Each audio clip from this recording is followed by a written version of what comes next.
Manipulation ನಡೀತೈತೆ. ಊಟ ಮತ್ತು mobile ಕೊಡ್ತಾರೆ, ಊಟ ಸಿಗ್ತಾರವ್ರಿಗೆ ಮೊಬೈಲ್ ಸಿಗ್ತಲ್ಲ, ಮೊಬೈಲ್ ಸಿಗ್ತಾರವ್ರಿಗೆ ಊಟ ಸಿಗ್ತಲ್ಲ. ರೆಪ್ರೆಸೆಂಟೇಷನ್ ಏನು ದಟ್ ನೀವು ಎಷ್ಟು ಹದ್ಗೆಟ್ಟೋಗಿದ್ದೀರಾ ಅಂದರೆ ಜನಕ್ಕೆ ಊಟಕ್ಕಿಂತ ಮೊಬೈಲೇ ಇಂಪಾರ್ಟೆಂಟು ಒಂದು. ಇನ್ನೊಂದೇನು, ಊಟ ಸಿಕ್ತಾದ್ರೂ ಕೂಡ ಅದನ್ನು ವೇಸ್ಟ್ ಮಾಡ್ತಾರೆ. Why? Because this is how the reality works. ಇನ್ಮೇಲೆ ಜನ ಅದ್ರ ಬಗ್ಗೆ ಮಾತಾಡ್ತಾಯಿಲ್ಲ. ಅವನು ಏನಪ್ಪ ಅದು ಇಷ್ಟಿಷ್ಟೇ ಅನ್ನ ಕೊಡ್ತಾನೆ, ಅದು ಯಾರಿಗೂ ಸಾಲೋದು ಇಲ್ಲ. ಜನ ಹೋಗ್ಬಿಟ್ಟು ಅದ್ರ ಬಗ್ಗೆ ಮಾತಾಡ್ತಾಯಿಲ್ಲ, ನಮ್ಗೆ ಊಟ ಕಮ್ಮಿ ಕೊಡ್ತಾಯಿದ್ರು ಅಂತ. ಬಟ್ ಏನಂದರೆ ನಿಮಗೆ ಮೊಬೈಲ್ ಸಿಗ್ತೈತೆ, ಊಟ ಸಿಗ್ತೈತಲ್ಲ, ಅದೇ ಸಾಕು ನಮಗೆ ಅಂದ್ಕೊಂಡು ಸುಮ್ಮನಿರ್ತೀರ ಹೊರತು ಇಲ್ಲಿ ಯಾಕೆ ಅತಿಯಾಸೆ ತೋರಿಸ್ತಾರೆ ನೀವು? ಇದು ನಿಮ್ಮ ತಪ್ಪಲ್ವಾ? ಇದು ಬೇಡದಿರೋ ಜಾಗದಲ್ಲಿ ಅತ್ಯಾಸ ತೋರಿಸ್ತೀರಾ. ಇಲ್ಲಿ ಕೇಳಬೇಕಾಗಿರೋ ಜಾಗದಲ್ಲಿ ಅತ್ಯಾಸ ಕೇಳಲ್ಲ. ನಮಗೂ ದುಡ್ಡು ನೋಡಿ, ಈಗ ಒಂದೊಂದು ಚೂರು ಇಷ್ಟಿಷ್ಟು ಒಂದೊಂದು ಇಡಿಯಷ್ಟು ಅಕ್ಕಿ ಕೊಟ್ಬಿಟ್ರೆ ಏನು ಪ್ರಯೋಜನ? ಕೊಡ್ರಿ ಒಂದು ಮೂಟೆ ಎಷ್ಟು ಅಂತ ಕೇಳಬೇಕು, ಹೋಗ್ಬಿಟ್ಟು ಹೆಂಗೂ ಕೊಡ್ತಾವ್ರೆ ತಾನೆ. ನೀವು ಹಂಗೆ ಮಾಡಲ್ಲ. ಅದು ಬಿಟ್ಬಿಟ್ಟು ಈ ಡಬ್ಬ ಐಡಿಯಾಗಳನ್ನ ಹುಡಿಕೊಂಡು ಕೂತ್ಕೊತಾರೆ. ಕೊಡ್ತಾರೆ, ಇದು ನಿಲ್ಲಿಸ್ಬಿಡ್ತಾರೆ ಅಂದ್ಕೊಂಡು ನೀವು ಜಾಸ್ತಿ ಕೇಳೋದೇ ಬಿಟ್ಬಿಡ್ತೀರಾ. ಎಲ್ಲಿ ಕೇಳ್ಬೇಕು ಅಲ್ಲಿ ಕೇಳಲ್ಲ, ಕೇಳ್ತಾರ ಜಾಗದಲ್ಲೆಲ್ಲ ಹೋಗ್ಬಿಟ್ಟು ಕೇಳ್ತೀರಾ, ಕೊಡ್ರಿ ಸರ್, ಮಾಡಿ ಸರ್ ಅಂತ. ನೋಡಿ ರೆಫರೆನ್ಸ್, ಈ ಸರಿ ಕಪ್ ನಮ್ದೇ. ಅದು ಏನಂತ ರೆಫರೆನ್ಸ್ ನಿಮಗೂ ಗೊತ್ತು, ನಮಗೂ ಗೊತ್ತು. ಬಟ್ ಏನಂದರೆ ಈ ಜನರು ಎಷ್ಟು ಹದ್ಗೆಟ್ ಔಟ್ ಅಂದರೆ ಮನೆ ಇಲ್ಲ, ಬಟ್ಟೆ ಹಾಕೊಳಕ್ಕೆ ಬಟ್ಟೆ ಇಲ್ಲ, ಊಟ ಇಲ್ಲ, ಆದರೂ ಮ್ಯಾಚ್ ನೋಡಲೇಬೇಕು. Because entertainment is more powerful than just food or money. ನಾವು ತುಂಬಾ ಸೇಫ್ ಆಗಿದ್ದೀವಿ ಬ್ರೋ. ಸೇಫ್ ಆಗಿದ್ದೀವಿ ಅಂತ ಹೇಳ್ತಿರಲ್ಲ, ಯಾರಿಂದ ಸೇಫ್ ಆಗಿದ್ದೀರಾ ಅನ್ನೋದು ನೀವೇ ಕ್ವಶನ್ ಮಾಡ್ಕೋಬೇಕು. ನೀವು ಮೇ ಬಿ ಹೌದು ಆಚ ಕಡೆಯಿಂದ ಬರೋರಿಂದ ಸೇಫ್ ಆಗಿರ್ಬೋದು, ಬಟ್ ನಿಮ್ಮ ಒಳಗಡೆ ಕೂತ್ಕೊಂಡು ನಿಮಗೆ ತಿಗ ಹೊಡಿತಾವ್ರಲ್ಲ, ಅವ್ರಗಳಿಂದ ಸೇಫ್ ಆಗಿದ್ದೀರಾ ನೀವು? ನಿಮ್ಮ ದುಡ್ಡನ್ನ ಹೊಡೆದ್ಬಿಟ್ಟು ನಿಮ್ಮನ್ನೇ ಆಯ್ಕೊಂಡು ತಿನ್ನೋ ಥರ ಮಾಡ್ತಾರಲ್ಲ, ಅವರಿಂದ ಸೇಫ್ ಆಗಿದ್ದೀರಾ? ನೋಡು, ಅವ್ರನ್ನ ಕಾಪಾಡ್ಕೊಳಕ್ಕೆ ಬುದ್ಧಿನೇ ಇಲ್ಲ ನಿಮ್ಗೆ. ಕರೆಕ್ಟಾಗಿ ಹೇಳ್ತೇನೆ, ನಮ್ಮನ್ನ ಕಾಪಾಡಕ್ಕಲ್ಲ ಇವೆಲ್ಲ ದೊಡ್ಡ ಫೈಟರ್ ಜೆಟ್ಟು ಅವು ಇವು ತರ್ಸ್ಕೊಂಡು ಇಟ್ಕೊಳ್ಳೋದು. ಶ್ರೀಮಂತರುಗಳನ್ನ ಕಾಪಾಡಕ್ಕೆ.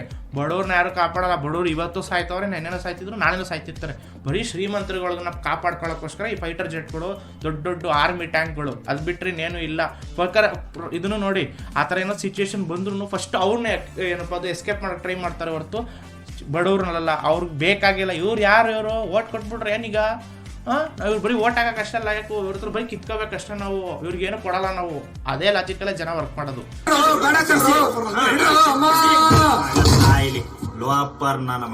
ಯಾಕೆ ಮಾಡ್ತಾನೆ ಅಂದರೆ, ಆ ಹುಡುಗ ಇನ್ನೊಬ್ಬನ ಹುಡುಗನ ತಳ್ಬಿಟ್ಟು ದೇಶದ ಅಂತ ಯಾಕೆ ಹೇಳ್ತಿರ್ತಾನೆ ಅಂದರೆ, ಇದರಿಂದ ಅವ್ನಿಗೆ ಅಡ್ವಾಂಟೇಜ್ ಸಿಗುತ್ತೆ. ಇದರಿಂದ ಅವ್ನ ಸರೌಂಡಿಂಗ್ ಜನಕ್ಕೆ ಇವನು ಏನೋ ದೊಡ್ಡ ಮೇಧಾವಿ, ಇವನು ಹೇಳಿದ್ ಕರೆಕ್ಟಾಗಿರುತ್ತೆ, ಇವನು ಏನಪ್ಪದು ನೆಕ್ಸ್ಟ್ ನಾನು ಶ್ರೀಮಂತ ಆಗ್ಬಿಡುವ, ಈ ಥರ ಪೆಂಗ ಮಾಡಿ ಜನನ್ನ ಅನ್ನೋ ಥರ ಆ ಲಾಜಿಕಲ್ಲಿ ಇನ್ನೊಬ್ಬನ ಮೇಲೆ ಎತ್ತಾಕ್ಬಿಡ್ತಾನೆ. ಇವನು ದೇಶದ್ರು ಇವನು ಸಾಯಿಸ್ಬಿಡ್ರಿ ಅಂತ.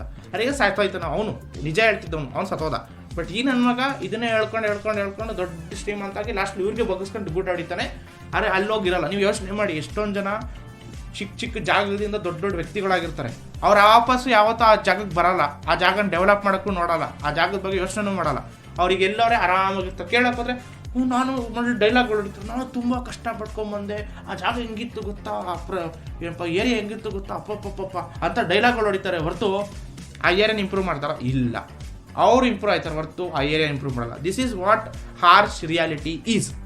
ಮೂಲ ಸೌಕರ್ಯದಲ್ಲಿ ಗಮನಾರ್ಹ ಅಭಿವೃದ್ಧಿ ನಡೆದಿದೆ. ಹೊಸದಾಗಿ ನಿರ್ಮಿಸಲಾಗಿದೆ. ಪೂರ್ತಿ ಊರೇ ಹೊಂಟೋಗೈತೆ. ರೋಡ್ ಮಾತ್ರ ಹೊಸದಿದ್ದಂಗೈತೆ. ಇದರ ರೆಪ್ರೆಸೆಂಟೇಷನ್ ಏನು ಗೊತ್ತಾ? ನಾವು 5 ವರ್ಷಕ್ಕೊಂದ್ಸರಿ ರೋಡ್ ರೆಡಿ ಮಾಡಿಸ್ತೀವಿ. ಏನು ರೆಡಿ ಆಗಿಲ್ಲ ಅಂದ್ರೆ ಪರವಾಗಿಲ್ಲ, ರೋಡ್ ರೆಡಿ ಆಗುತ್ತೆ. ರೋಡ್ ಮಾತ್ರ ಹೊಸದಿದ್ದಂಗಿರುತ್ತೆ. ಬಟ್ ಏನಾದ್ರು ಊರೇ ಎಕ್ಕುಡ್ಸ್ಕೊಂಡು ಹೋಗಿರುತ್ತೆ. ಅದಿಲ್ಲಿ ರೆಪ್ರೆಸೆಂಟೇಷನ್ ಮಾಡ್ತೀವಿ.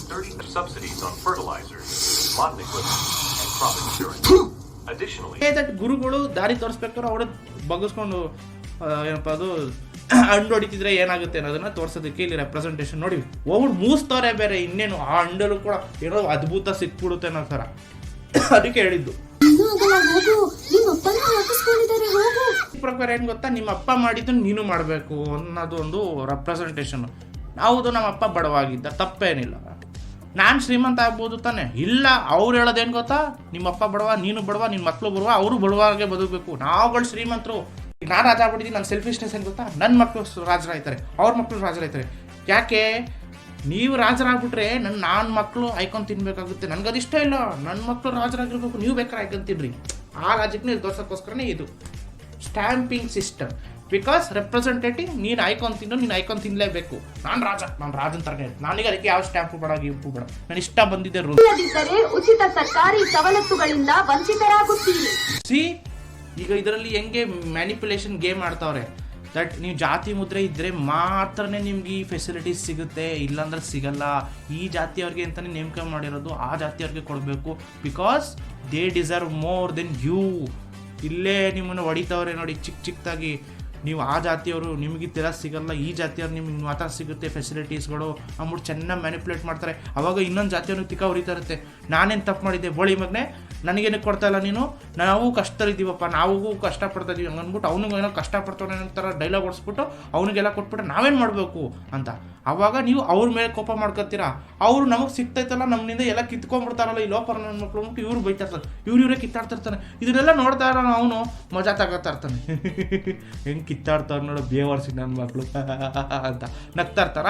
ಸೊ ಇದನ್ನೆಲ್ಲ ನೋಡ್ತಾ ಇರ್ಬೇಕು. ಲಾಸ್ಟ್ ಎಂಡಿಂಗ್ ಎಲೆಕ್ಷನ್ ಟೈಮಲ್ಲಿ ಎಲ್ಲರನ್ನೂ ಒಟ್ಟಿಗೆ ಸೇರಿಸ್ಬಿಟ್ಟು ನಿಮ್ಮ ಉದ್ಧಾರ ಮಾಡೋಕ್ಕೋಸ್ಕರ ನಾನಿರೋದು, ನಿಮ್ಮ ಸಪೋರ್ಟ್ ನನಗೆ ಬೇಕು ಅಂತ ಚೆನ್ನಾಗಿ ಕಿವಿ ಊದ್ತಾರೆ. ಕಿವಿ ಊದ್ಬಿಟ್ಟು ನಿಮ್ಮ ಹತ್ರ ಓಟ್ ಇಸ್ಕೊಳ್ತಾರೆ. ಮುಂದೆ 400 ಗ್ರಾಮ್ ಇರ್ಬೇಕು, ಆದ್ರೆ ಬರೀ 250 ಗ್ರಾಮ್ ಇದೆ. ಇವನು ಎಷ್ಟು ಇಡಿಯೇಟ್ ನನ್ನ ಮಗ ಅಂದ್ರೆ ಈ ಸೀನಲ್ಲಿ ಲಿಟ್ರಲಿ ಎಂತ ಸ್ಟುಪಿಡ್ ಕ್ವಶನ್ ಗೊತ್ತಾ. 450 ಗ್ರಾಮ್ ಇರಬೇಕಿತ್ತು, ಬರೀ 250 ಗ್ರಾಮ್ ಇದೆ. ನೀನು ನನಗೆ ಬರ್ತಾರ ಕೋಪದಲ್ಲಿ ಇನ್ನೂ ಕೆಟ್ಟಾಗಿ ಬೇದಾಗ್ಬಿಡ್ತಿದೆ. ಈ ಸೀನನ್ನು ನೀವು ಇದ್ರ ಲಿಟ್ರ್ ಈ ಥರ ಎಷ್ಟೊಂದು ಜನ ಅವರ ಇದೇ ಥರ ಇಡಿಯಟಿಕ್ ಸ್ಟುಪಿಡ್ ಪೀಪಲ್. 450 250 ಜಾಸ್ತಿ ಐತೆ ಕಮ್ಮಿ ಐತೆ ಅಂತ ಕ್ವಶನ್ ಮಾಡೋದು ಬದಲು ಸರ್ಕಾರ ದರಿದ್ರ ನನ್ನ ಮಕ್ಕಳ ನೀವೇ ಸರಿ ಇಲ್ಲ ಕಂಡ್ರೋ, ನಮ್ಗೆ ಇನ್ನೂ ಜಾಸ್ತಿ ಕೊಡ್ರೋ ಅಂತ ಅಂದ್ಬಿಟ್ಟು ನೀವು ಕಿತ್ಕೋಬೇಕು ಹೋಗ್ಬಿಟ್ಟು ಅದು ಬಿಟ್ಬಿಟ್ಟು ಇವ್ನಿಗೆ ಜಾಸ್ತಿ ಕೊಟ್ಬಿಟ್ಟವ್ರೆ ಇವ್ನಿಗೆ ಕಮ್ಮಿ ಕೊಟ್ಬಿಟ್ಟವ್ರೆ ಅಂತ ಕಿತ್ತಾಡ್ಕೊಂಡು ಕೂತೀರಿ. ಎಂಥ ಸ್ಟುಪಿಡ್ ಜನ ಗೊತ್ತಾ. ಇದೇ ಬೇಜಾರಾಗೋದು. ಇವ್ನಿಗೆ ಜಾಸ್ತಿ ಸಿಕ್ತು ಅವ್ನಿಗೆ ಕಮ್ಮಿ ಸಿಕ್ತು ಬರೀ ಇವೇ ಮಾಡ್ಕೊಂಡು ಕೂತ್ಕೋತಿರೋ ಹೊರತು ಡೈರೆಕ್ಟಾಗಿ ಹೋಗ್ಬಿಟ್ಟು ಎಲ್ಲರಿಗೂ ನಿನ್ನ ಅಜ್ಜಿ ನೀನು ಏನೋ ನಿನ್ನ ದೊಡ್ಡ ಸರ್ಕಾರ ಅಂದ್ಬಿಟ್ಟು ಒಂದು ತಿಕ್ಕದ ಮೇಲೆ ಓದ್ಬಿಟ್ಟು ನನಗೆ ಕೊಡ್ರೋ ನಮ್ಮ ಸರ್ಕಾರ ನಮ್ಮ ಇಷ್ಟ ನಾವು ಯಾರು ಮಾಡ್ತೀವಿ ಅಂದ್ಬಿಟ್ಟು ಎಲ್ಲ ನಿಮ್ಮದು ನೀವು ಈಸ್ಕೋಬೇಕು. ಅದು ಬಿಟ್ಬಿಟ್ಟು ಇವ್ನಿಗೆ ಜಾಸ್ತಿ ಕೊಟ್ಟ ಇವ್ನಿಗೆ ಕಮ್ಮಿ ಕೊಟ್ಟಾಡ್ಕೊಂಡು ಕಿತ್ತಾಡ್ಕೊಂಡು ಸಾಯ್ತೀರಾ ಕಿತ್ತೋದು ನನ್ನ ಮಕ್ಳು ಅಂತ ಬೈತಾ ಇರೋದಿಲ್ಲಿ. ಈ ಕಲ್ಕಿ ಸಾಮ್ರಾಜ್ಯದಲ್ಲಿ ಹೊಸ ನಾಯಕನ ಆಗಮನಾಗಿದೆ. Prasad doing stupid things which makes no sense. ಏನಪ್ಪ ಅದು ತಿರ್ಗಾ ಒಳ್ಳೆ ದಾರಿ ಬದಲು ಇದೊಂದು ಕಿತ್ತೋಗಿರೋ ದಾರಿ. ನೋಡಿ, ಜಾಸ್ತಿ ಸಿಗ್ತೈತೆ ಕಮ್ಮಿ ಸಿಗ್ತೈತೆ ಅನ್ನೋದು ಸಪೋರ್ಟ್ ಮಾಡೋಣ ಅಂತ ಅಂತಾರೆ ಹೊರತು ಪೂರ್ತಿ ನಮ್ದೇ ಕಂಡ್ರು ಅಂತ ಹೇಳ್ಬಿಟ್ಟು ಈಸ್ಕೊಳ್ಳೋದು ಬಿಟ್ಬಿಟ್ಟು ಏನ್ ನಾಟಕ ಮಾಡ್ತಿದ್ರವ. ಅಯ್ಯೋ ಓ ಸೂಪರ್ ಬ್ರೋ. ಎಲ್ಲ ಮಂಗಳ ಗ್ರಹಕ್ಕೆ ಹೋಯ್ತಾರೆ, ಹೋಗ್ಲಿ ಬೇಡ ಅಂತ ಹೇಳ್ತಲ್ಲ ನಾನು. ಬಟ್ ಏನ್ ಗೊತ್ತಾ, ಮಂಗಳ ಗ್ರಹದಲ್ಲಿ ಏನ್ ಮಾಡ್ತೀರಾ ಅಂತ ನನ್ಗೆ ಅರ್ಥ ಆಗ್ತಿಲ್ಲ. See technology is very very good, I am not saying no, but what will you do in ಮಂಗಳ ಗ್ರಹ? ಅಲ್ಲಿ ನೀರೇ ಇಲ್ಲ. ಅಲ್ಲ ಇದ್ರೂ ಈಗ ಏನೋ ಸೈಂಟಿಸ್ಟ್ ಅಂತ ನೀರೈತೆ ಅಂತ, ಬಟ್ ಏನ್ ಮಾಡ್ತೀಯಲ್ಲ ಹೋಗ್ಬಿಟ್ಟು ನೀನು ಅಲ್ಲಿ ನೀನು ಏನಾರು ಮಾಡಿದ್ರು ಬರೀ ತಿರ್ಗಾ ದೊಡ್ಡ ಶ್ರೀಮಂತರು ಮಾತ್ರ ಹೋಗೋಕ್ಕಾಗೋದು. ನಮ್ಮವ್ರು ಎಲ್ಲಿಂದ ಹೋಗ್ತೀರಾ ಕೋಟಿ ರೂಪಾಯಿ ಕೊಟ್ಬಿಟ್ಟು ಬರೀ ಸುಮ್ಮನೆ ಟೂರಿಸ್ಟ್ ಡೆಸ್ಟಿನೇಷನ್ ಥರ ಹೋಗ್ಬಿಟ್ಟು ನೋಡ್ಕೊಂಬರೋದಕ್ಕೆ ಅಷ್ಟೇ ಯೂಸ್ ಮಾಡ್ಕೋಬೇಕು. ಅಲ್ಲಿ ಏನು ಇಲ್ಲ, ಏನು ಮಾಡ್ತೀರಲ್ಲ ಹೋಗ್ಬಿಟ್ಟು ಮನೆನಾದ್ರು ಕಟ್ಟಕ್ಕಾಗುತ್ತಾ? ಅದಕ್ಕೆ ಇನ್ನೂ ಒಂದು 20-30 ವರ್ಷ ಬೇಕು. ಸುಮ್ಮನೆ ಅದ್ರ ಮೇಲೆ ವೇಸ್ಟ್ ಮಾಡೋದು ಬದಲು ಇಲ್ಲೇ ನಮ್ಮ ನೆಲದಲ್ಲಿ ಏನೇನೋ ಐತೆ ನಮಗೆ ಗೊತ್ತಿಲ್ಲ, ಅವನು ಡಿಸ್ಕವರ್ ಮಾಡ್ಬೇಕು ಫಸ್ಟು. ಇನ್ನೊಂದೇನು ಅಂದರೆ ಈ ಒಳ್ಳೆ ಟೂರಿಸ್ಟ್ ಡೆಸ್ಟಿನೇಷನ್ ನಮ್ಮ ದೇಶದಲ್ಲೇ ಎಷ್ಟೊಂದವೆ, ಅದನ್ನು ಇಂಪ್ರೂವ್ ಮಾಡಬೇಕು. ಅದರಿಂದ ಟೂರಿಸ್ಟ್ ಬರೋ ಥರ ಅಲ್ಲಿಂದ ದುಡ್ಡು ಬರುತ್ತೆ. ಪ್ಲಸ್ ಇಲ್ಲೇ ಇನ್ಫ್ರಾಸ್ಟ್ರಕ್ಚರ್ಗಳು ಎಷ್ಟೊಂದು ಸ್ಟುಪಿಡ್ ಆಗಿದಾವೆ, ಅದನ್ನೆಲ್ಲ ಇಂಪ್ರೂವ್ ಮಾಡಬೇಕು. ಆಮೇಲೆ ಎಲ್ಲ ಎಂತೆಂಥ ಒಳ್ಳೊಳ್ಳೆ ಸಿಟಿಗಳನ್ನ ಕ್ರಿಯೇಟ್ ಮಾಡಬೇಕು. ಊರಲ್ಲೆಲ್ಲರೂ ಚಡ್ಡಿ ಮತ್ತು ಮಾಸ್ಕಲ್ಲಿ ಓಡಾಡ್ತವ್ರೆ, ಮಾಸ್ಕ್ನ ಚಡ್ಡಿ ಮಾಡಿಕೊಂಡು. ರವಿಶಂಕರ್ ಒಬ್ಬರೇ ಈಗಲೂ ಒಂದು ಸ್ವಲ್ಪ ನೋಡೋಕ್ಕೆ ಡೀಸೆಂಟ್ ಡ್ರೆಸ್ಸಲ್ಲಿ ಕಾಣಿಸ್ಕೊತಾರೆ. ರೆಪ್ರೆಸೆಂಟೇಷನ್ ಏನು ದಟ್ ಅವ್ರು ಇನ್ನೂ ಎಷ್ಟು ಅತ್ಯಾಸೆಲ್ಲ ಅವ್ರೆ ಅಂದರೆ ಅವ್ರ ಹತ್ರ ಅಟ್ಲೀಸ್ಟ್ ಇದಾದರೂ ಐತೆ. ಇದಕ್ಕೇನಕ್ಕೆ ಕಾರಣ ಅಂದರೆ ರೋಡಲ್ಲಿ ನಿಂತ್ಕೊಂಡು ಆಯ್ಕೊಂಡು ತಿಂತಾನೆ, ಬಿಕಾಸ್ ಅವನು ತುಂಬ ಎಕ್ಸ್ಟ್ರೀಮ್ ಲೆವೆಲ್ಗೆ ಹೋದ ಅತಿ ಆಸೆ ಪಟ್ಟು. ಇಲ್ಲ ಅಂದಿದ್ದಿದ್ರೆ ಅವನೇ ಮಾಡಿಸ್ತಾ ಇರೋದಿದು. ರವಿಶಂಕರೇ ನಿಮ್ಮ ತಲೆಯೇ ನಡೀತಾ ಇರೋದಲ್ವಾ, ರವಿಶಂಕರೇ ಮಾಡಿಸ್ತಾ ಇರೋದಿಲ್ಲ. ಬಟ್ ಏನು ಅಂದರೆ ರವಿಶಂಕರ್ ಅವ್ರ ಕ್ಯಾರೆಕ್ಟರ್ ಏನು ಅಂದರೆ ಅತಿ ಆಸೆ ಇದರಿಂದ ಅವ್ರು ಎಷ್ಟು ಆಸೆ ಪಟ್ಬಿಟ್ರು, ಅವ್ರು ಲಿಮಿಟ್ ಕೊಂಡೋದ್ರು. ಲಿಮಿಟ್ ಆದಮೇಲೆ ಡೈರೆಕ್ಟಾಗಿ ಕೆಳಗೆ ಬೀಳಲೇಬೇಕು, ಅಲ್ಲಿಂದ ಮೇಲಕ್ಕೆ ಏನೂ ಇಲ್ಲ. ಅದೇ ಆಗಿದ್ದು. ಅವ್ರ ಹತ್ರ ಏನೋ ಇದ್ರೆ ತಾನೇ ಕಿತ್ಕೊಳ್ಳೋಕ್ಕೆ. ಜನದ ಹತ್ರ ಎಲ್ಲನೂ ಕಿತ್ಕೊಬಿಟ್ರೆ ಅವ್ರ ಹತ್ರ ಏನೂ ಇಲ್ಲ. ಈಗ ನೀನು ಏನಂತ ಕಿತ್ಕೋತೀಯ? ಎಲ್ಲಿಂದ ತಗೋಬತ್ತಿ ದುಡ್ಡನ್ನ? ಎಲ್ಲೇ ದುಡ್ಡೇ ಇಲ್ವಲ್ಲ ಕಿತ್ಕೊಳ್ಳೋಕ್ಕೆ. ಇನ್ನು 5 ತಿಂಗಳು ಟೈಮ್ ಕೊಡಮ್ಮ, ನನ್ನ ಮಕ್ಕಳು 2 ಪೀಸ್ನ ಉದುರಿಸ್ಬಿಟ್ಟು. ಇದ್ರ ಅರ್ಥ ಸಿಂಪಲ್. ಇನ್ನು 5 ತಿಂಗಳು ಏನಿದೆ ಅವನಿರೋ ಅದೇ ಗೆದ್ದಿದ್ನಲ್ಲ ಎಲೆಕ್ಷನ್ ಥ್ರೂ, ಆ ಪೀರಿಯಡ್ ಮುಗ್ದೋಗುತ್ತೆ. ಅದಕ್ಕೆ ಆ ತಿಂಗಳಲ್ಲಿ 2 ಪೀಸ್ನು ಕಿತ್ಕೊಂಡು ಕಳಿಸ್ಬಿಡ್ತೀನಿ, ಏನು ಇಲ್ದಂಗೆ ಮಾಡಾಕ್ಬಿಡ್ತೀನಿ ಅಂತ ತೋರಿಸ್ತಾ ಇರೋದು ರೆಪ್ರೆಸೆಂಟೇಷನ್. ಪವರ್ ಅವನಲ್ವಾ, ಇನ್ನು 5 ತಿಂಗಳಲ್ಲಿ ಅದನ್ನು ಕಿತ್ಕೊಬಿಡ್ತೀನಿ ಬಿಡಲ್ಲ ಅಂತ. ಎಷ್ಟು ಜನ ಅದು ಹೇಳ್ತಾರೆ, ಪಾರ್ಟ್ 2 ಬರುತ್ತೆ ಇರ್ಬೋದೇನೋ, ನನಗೂ ಗೊತ್ತಿಲ್ಲ. But it is possible. But ಇಲ್ಲಿ ಆ್ಯಕ್ಚುಲಿ ಅವ್ರು ಏನು ತೋರ್ಸಕ್ಕೆ ಟ್ರೈ ಮಾಡಿದ್ರು ಅದೇ, ಇನ್ನು 5 ತಿಂಗಳಲ್ಲಿ ತಿರ್ಗಿ ರಿ-ಎಲೆಕ್ಷನ್ ಸ್ಟಾರ್ಟ್ ಆಗುತ್ತೆ. ಬಟ್ ಅದಕ್ಕೆ ಮುಂಚೆ ನಾನು ಇವ್ರ ಹತ್ರ ಇರೋ ಎಲ್ಲಾನು ಕಿತ್ಕೊಂಡು ಕಳಿಸ್ಬಿಡ್ತೀನಿ ಅನ್ನೋದನ್ನ ತೋರ್ಸಕ್ಕೆ ಟ್ರೈ ಮಾಡ್ತಾರೆ. ಈ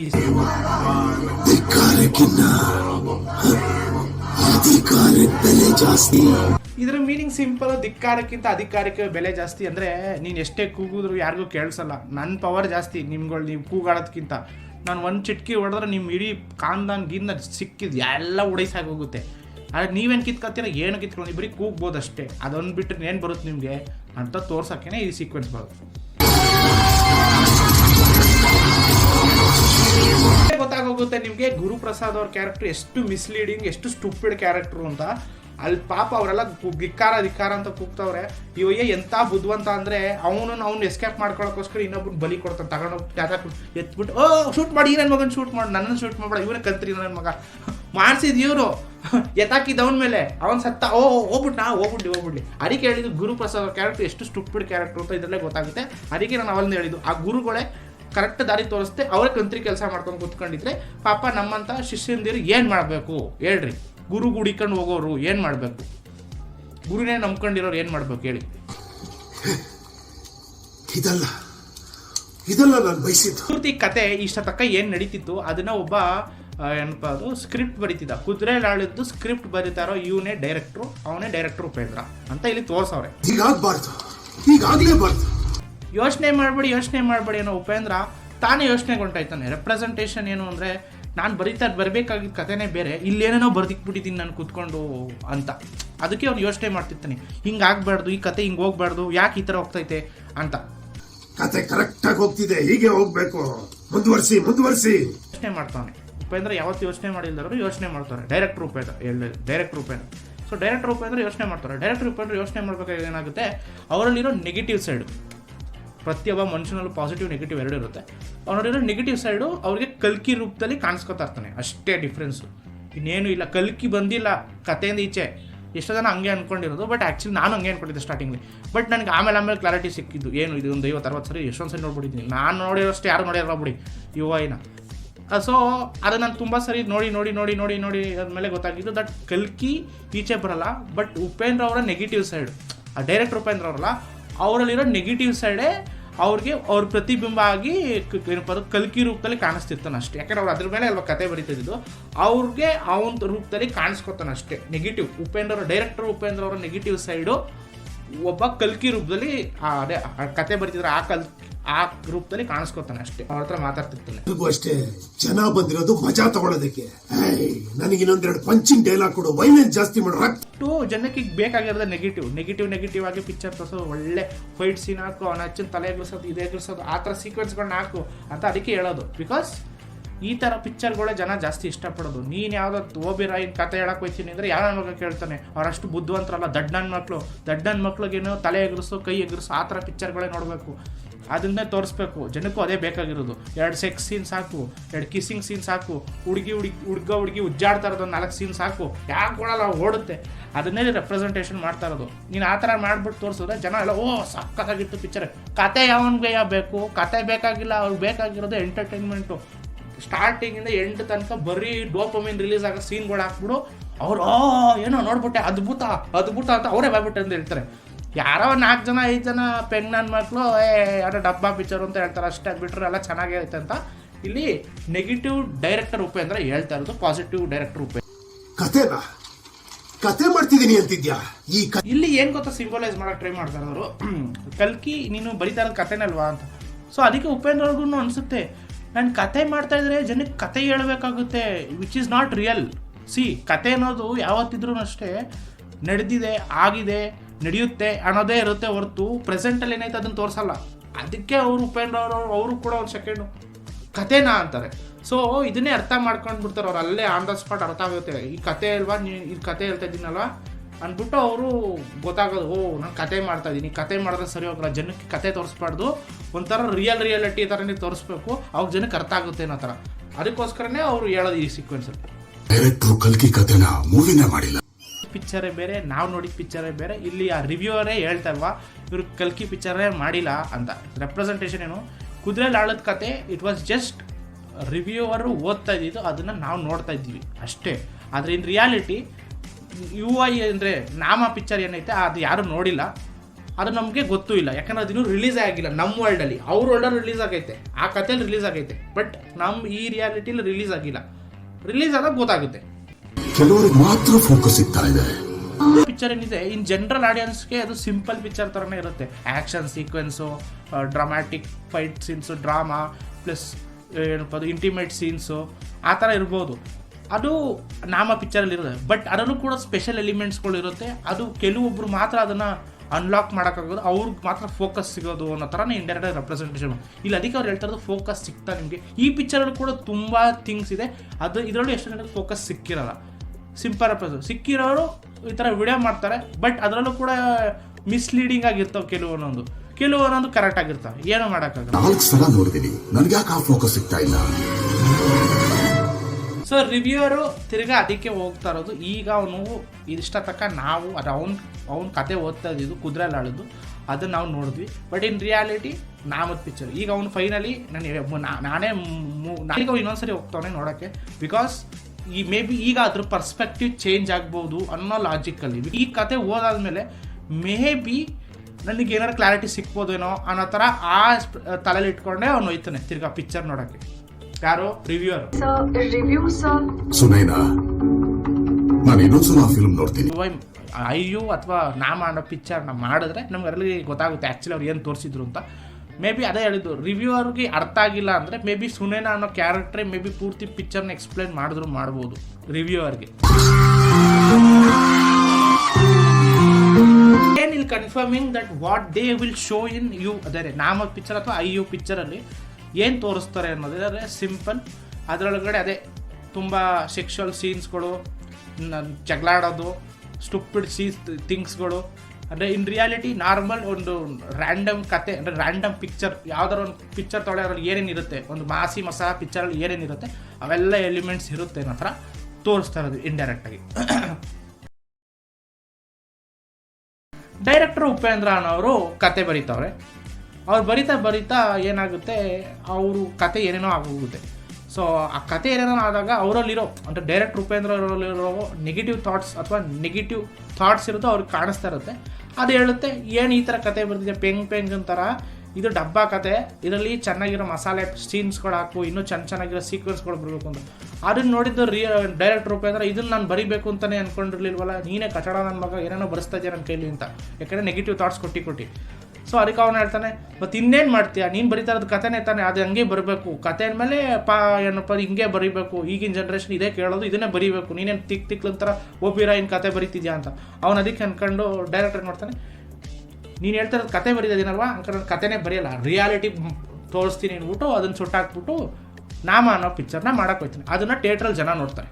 ನೋಡ್ಬಿಟ್ಟು ಎಲ್ಲರಿಗೂ ಪ್ರೇರಣೆ, ಏನೋ ನೋಡ್ಬಿಟ್ವಿ, ಅದೇ ಹೇಳಿದ್ನಲ್ಲ ಬುದ್ಧಿವಂತರಿಗೆ ಎಂಥದ್ದು ಪ್ರೇರಣೆ ಸಿಗುತ್ತೆ, ಏನೋ ನೋಡ್ಬಿಟ್ವಿ, ಏನೋ ಆಗ್ಬಿಡ್ತು, ಅವ್ರ ಲೈಫಲ್ಲಿ ಸಕ್ಸಸ್ಫುಲ್ ಅನ್ನೋದು ಸಿಕ್ತು, ಅವ್ರಿಗೆ ಲೈಫ್ ಅನ್ನೋದು ಏನು ಅಂತ ಒಂದು ಮೀನಿಂಗ್ಫುಲ್ಲಾಗಿ ಸಿಕ್ಬಿಡ್ತು. ಬಟ್ ಅದನ್ನ ಎಂಟರ್ಟೈನ್ಮೆಂಟ್ ಅಂತ ನೋಡೋಕೆ ಬಂದವ್ರಿಗೆ ಅವ್ರಿಗೆ ಫುಲ್ಲು ಖುಷಿ, ಏನೋ ನೋಡ್ಬಿಟ್ವಿ ಸಕ್ಕತ್ತಾಗಿತ್ತು ಬ್ರೋ, ಈ ಥರ ಪಿಕ್ಚರ್ ನಮ್ಮ ಲೈಫಲ್ಲಿ ನೋಡಿಲ್ಲ ಅಂತ ಅವ್ರು ಎಂಜಾಯ್ ಮಾಡ್ತಾರೆ. ಇವೆರಡು ಸೀಕ್ವೆನ್ಸ್ಗಳು ನಡೀತೈತೆ. ಬಟ್ ಇದು ಟೋಟಲ್ ಓಲ್ಡ್ ಪ್ರೊಮಿಸಸ್. ಬಟ್ ಇಲ್ಲಿ ಟ್ವಿಸ್ಟ್ ಏನಾಗುತ್ತೆ ಅಂದರೆ, ಒಬ್ಬ ರಿವ್ಯೂವರು ಈ ಪಿಕ್ಚರ್ನ ರಿವ್ಯೂ ಮಾಡಬೇಕು ಅಂತ ಆಸೆ ಪಡ್ತಾನೆ.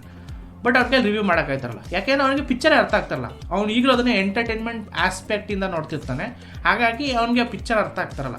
ಯಾಕೆ ಬೇರೆಯವ್ರಿಗೆಲ್ಲ ಫೋಕಸ್ ಸಿಕ್ತು ಅಂತವ್ರೆ, ಏನಕ್ಕಿದು ಫೋಕಸ್ ಸಿಕ್ತು ಮತ್ತು ಏನು ನಮಗೂ ಗೊತ್ತಾಗಬೇಕಲ್ಲ ಅಂದ್ಬಿಟ್ಟು ಅವ್ನಿಗೆ ಕ್ಯೂರಿಯಾಸಿಟಿ ಇರುತ್ತೆ. ಅವ್ನು ಅದಕ್ಕೆ ನಾವು ಹುಡ್ಕೊಂಡು ಹೋಗ್ತಿರ್ತಾನೆ, ಅವ್ನಿಗೆ ಸಿಗ್ತಾರಲ್ಲ. ಅದಕ್ಕೆ ಅವನೇನು ಮಾಡ್ತಾನೆ, ನಾನು ಈ ಪಿಕ್ಚರ್ ಮೇಲೆ ರಿಸರ್ಚ್ ಮಾಡ್ತೀನಿ ಅಂತ. ಆ ರಿಸರ್ಚ್ ಮಾಡೋಕೆ ಹೋದಾಗ ಅವನೇನು ಮಾಡ್ತಾನೆ, ಇದಕ್ಕೆ ಹೋಗ್ತಾನೆ, ಉಪೇಂದ್ರ ಅವ್ರದ್ದು ಎಲ್ಲಿ ಕತೆ ಬರೆದ್ರು, ಏನಿತ್ತು ಅವ್ರದ್ದು ಪೂರ್ತಿ ಪ್ರೇಮಿಸಸ್. ಅಲ್ಲೋಗಿ ನೋಡಿದಾಗ ಅವ್ರಿಗೆ ಗೊತ್ತಾಗೋದೇನು ಅಂದರೆ, ಅವ್ರು ಕುದುರೆಯಲ್ಲಿ ಆಳೋದು ಪಿಕ್ಚರ್ ಸಪ್ರೇಟ್ ಸ್ಕ್ರಿಪ್ಟ್ ಬರೆದಿದ್ದು ಕುದುರೆಯಲ್ಲಿ ಆಳೋದು, ಬಟ್ ಮಾಡಿರೋದು ನಾಮ ಪಿಕ್ಚರು ಅಂತ. ಅವಾಗ ಅವ್ರಿಗೆ ಒಂದು ಕ್ಲಾರಿಟಿ ಸಿಗುತ್ತೆ, ನಾನು ನೋಡಿದೆ ಬೇರೆ ಪಿಕ್ಚರು, ಇವ್ರು ಕಥೆನೇ ಬರೆದಿರೋ ಬೇರೆ ಪಿಕ್ಚರು. ಅದಕ್ಕೆ ಅವ್ರಿಗೆ ಈಗಲೂ ಕ್ಲಾರಿಟಿ ಸಿಕ್ಬೇಕು, ಇನ್ನೊಂದ್ಸರಿ ನೋಡೋಣ ಗೊತ್ತಾಗ್ಬೋದೇನೋ ಅಂದ್ಕೊಂಡು ವಾಪಸ್ ಬರ್ತಾರೆ ನೋಡೋದಕ್ಕೋಸ್ಕರ ಆ ಪಿಕ್ಚರ್ನ, ಯಾವುದನ್ನ ನಾಮ ಅನ್ನೋ ಪಿಕ್ಚರ್ನ. ಅಲ್ಲಿಗೆ ಈ ಪಿಕ್ಚರ್ ಎಂಡ್ ಆಗುತ್ತೆ. ಬಟ್ ಈ ಪಿಕ್ಚರಿಂದ ನಮ್ಗೆ ಏನು ಅರ್ಥ ಆಯಿತು ಅಂದರೆ, ಪ್ರತಿಯೊಬ್ಬನಲ್ಲೂ ಒಳ್ಳೇದು ಕೆಟ್ಟದ್ದು ಅನ್ನೋದು ಎರಡೂ ಇರುತ್ತೆ. ಅದನ್ನು ಹೆಂಗೆ ಯೂಟಿಲೈಸ್ ಮಾಡ್ಕೋತೀರ ಅನ್ನೋದು ತುಂಬ ಇಂಪಾರ್ಟೆಂಟಾಗಿ ಉಳ್ಕೊಳ್ಳುತ್ತೆ. ಅದನ್ನೇ ಇಲ್ಲಿ ತೋರಿಸಿರೋದು ಈ ಪಿಕ್ಚರ್ಗೆ. ನೀವು ಕೆಟ್ಟ ದಾರಿಲಿ ಹೋದರೆ ಕೆಟ್ಟವನಾಗೆ ಸಾಯ್ತೀರ, ಒಳ್ಳೆ ದಾರಿಲಿ ಹೋದರೆ ಒಳ್ಳೆನಾಗಿ ಸಾಯ್ತೀರ. ಬಟ್ ಡಿಫ್ರೆನ್ಸ್ ಏನು ಅಂದರೆ, ಎರಡೂ ಡೆಡ್ ಎಂಡೇ. ಒಳ್ಳೆನಾಗೋದ್ರೂ ಸಾಯ್ತೀಯ, ಕೆಟ್ಟವನಾಗೋದ್ರೂ ಸಾಯ್ತೀಯ. ಬಟ್ ಯಾವುದನ್ನ ನೀನು ಹೆಂಗೆ ಯೂಟಿಲೈಸ್ ಮಾಡ್ಕೋಬೇಕು ಅನ್ನೋದು. ಅದಕ್ಕೆ ಇದರಿಂದ ನಮ್ಗೇನು ಅರ್ಥ ಆಯಿತು ಅಂದರೆ, ಕೆಟ್ಟದ್ದು ಒಳ್ಳೆಯದನ್ನು ಅರ್ಥ ಮಾಡ್ಕೊಂಡು ಎಲ್ಲಿ ಮಾಡಬೇಕು ಅದು ಕರೆಕ್ಟಾಗಿರುತ್ತೆ ಅಂತ. ಫಾರ್ ಎಕ್ಸಾಂಪಲ್, ಯಾರಿಗೋ 4 ಜನಕ್ಕೆ ಒಳ್ಳೇದಾಗುತ್ತೆ ಅನ್ನೋದಾದರೆ ಒಂದು ತಪ್ಪು ಮಾಡೋದ್ರಲ್ಲಿ ತಪ್ಪೇನಿಲ್ಲ, ಅದನ್ನೇ ರೆಪ್ರೆಸೆಂಟೇಟ್ ಮಾಡಿರೋದು. ನೀವು ನಿಮಗೆ ಸಂಕಟ ಇರುತ್ತೆ, ನೀವು ಅದರಿಂದ ಎಸ್ಕೇಪ್ ಆಗಬೇಕು, ಆವಾಗ ಮಾತ್ರ ನೆಗೆಟಿವ್ ಅಂದರೆ ಕೆಟ್ಟದನ್ನು ಮಾಡಬೇಕು. ನಿಮಗೆ ಮಾಡ್ಕೊಳ್ಳಿ ಅಂತ ಹೇಳ್ತಲ್ಲ, ನಿಮಗೆ ಮಾಡೋಕ್ಕೆ ಬಂದಿರೋರಿಗೆ ಕೆಟ್ಟದ್ದು ಮಾಡಿ, ಇಲ್ಲ ಅಂತ ಹೇಳ್ತಲ್ಲ, ಅದು ತಪ್ಪಲ್ಲ, ಸರಿನಾ? ನಿಮಗೆ ಕೆಟ್ಟದನ್ನು ಮಾಡೋಕ್ಕೆ ಬಂದಿರೋರನ್ನ ಅವ್ರಿಗೆ ಕೆಟ್ಟದ್ದು ಮಾಡಿ, ಅದರಲ್ಲಿರೋ ತಪ್ಪಿಲ್ಲ. ಬಟ್ ನಿಮಗೆ ಒಳ್ಳೇದು ಮಾಡಬೇಕು ಅಂತ ಬರೋರಿಗೆ ಒಳ್ಳೇದನ್ನೇ ಮಾಡಿ, ಅದನ್ನೇ ತೋರಿಸ್ತಾ ಇರೋದವರು. ಬಟ್ ನೀವೇನು ಮಾಡ್ತೀರಾ, ನಿಮಗೆ ಕೆಟ್ಟದ್ದು ಮಾಡೋಕ್ಕೆ ಬಂದವ್ರಿಗೂ ಕೆಟ್ಟದ್ದು ಮಾಡ್ತೀರಾ, ಒಳ್ಳೇದು ಮಾಡೋಕ್ಕೆ ಬಂದವ್ರಿಗೂ ಕೆಟ್ಟದ್ದು ಮಾಡ್ತೀರಾ, ಅದು ತಪ್ಪು. ಅದನ್ನೇ ಅವ್ರು ಹೇಳ್ತಾ ಇರೋದು. ಸೊ ಇದನ್ನ ಅರ್ಥ ಮಾಡ್ಕೋಬೇಕು, ಎಲ್ಲಿ ಯಾವಾಗ ಹೆಂಗೆ ಕೆಟ್ಟದನ್ನು ಒಳ್ಳೆಯದನ್ನು ಯೂಸ್ ಮಾಡ್ಕೋಬೇಕು, ಎರಡೂ ನಿಮ್ಮಲ್ಲೇ ಇರ್ತದೆ. ಅದನ್ನ ಹೆಂಗೆ ಯೂಟಿಲೈಸ್ ಮಾಡ್ಕೋತೀರ ಅನ್ನೋದು ತುಂಬ ತುಂಬ ಇಂಪಾರ್ಟೆಂಟ್ ಆಗಿರುತ್ತೆ. ಅದನ್ನೇ ತೋರ್ಸೋಕ್ಕೆ ಟ್ರೈ ಮಾಡೋದು. Over all premise this is you and I, ಅಂದರೆ ನಾನು ನೀನು, ನಾನು ಅನ್ನೋದು ನಾನು ನಂದು ಅನ್ನೋದು ಕೆಟ್ಟದ್ದು, ನೀನು ನಿನ್ನೊಂದು ಅನ್ನೋದೆಲ್ಲ ಒಳ್ಳೆಯದು. ಬಟ್ ಆದ್ರೂ ಅದನ್ನು ಸಮತೋಲನದಿಂದ ಕರೆಕ್ಟಾಗಿ ಅಡ್ಜಸ್ಟ್ ಮಾಡಿಕೊಂಡು ಎಲ್ಲಿ ಏನು ಮಾಡಬೇಕು ಅದು ತುಂಬ ಇಂಪಾರ್ಟೆಂಟ್ ಆಗಿರುತ್ತೆ ತೋರ್ಸೋಕ್ಕೆ ಟ್ರೈ ಮಾಡೋದು. ಸೊ ಈ ಇನ್ನರ್ ವರ್ಲ್ಡು ಔಟರ್ ವರ್ಲ್ಡನ್ನು ನಾನು ಸಪ್ರೇಟ್ ವಿಡಿಯೋ ಮಾಡ್ತೀನಿ. ಅದು ತುಂಬ ಸ್ವಲ್ಪ ಕಾಂಪ್ಲೆಕ್ಸ್ ಆಗುತ್ತೆ, ನಿಮ್ಗೆ ಅರ್ಥ ಆಗಲ್ಲ ಇದು ಕಾನ್ಸೆಪ್ಟ್. ಸೊ ಇವಾಗ ಓವರ್ ಆಲ್ ನಿಮ್ಗೊಂದು ಮೂವಿ ಐಡಿಯಾ ಸಿಕ್ಕಿರ್ಬೋದು ಅನ್ಕೋತೀನಿ. Thanks for watching, please to subscribe. 1.5 hour picture ಮಾಡಿಕ್ಕಿದ್ದೀನಿ ನೋಡಿ.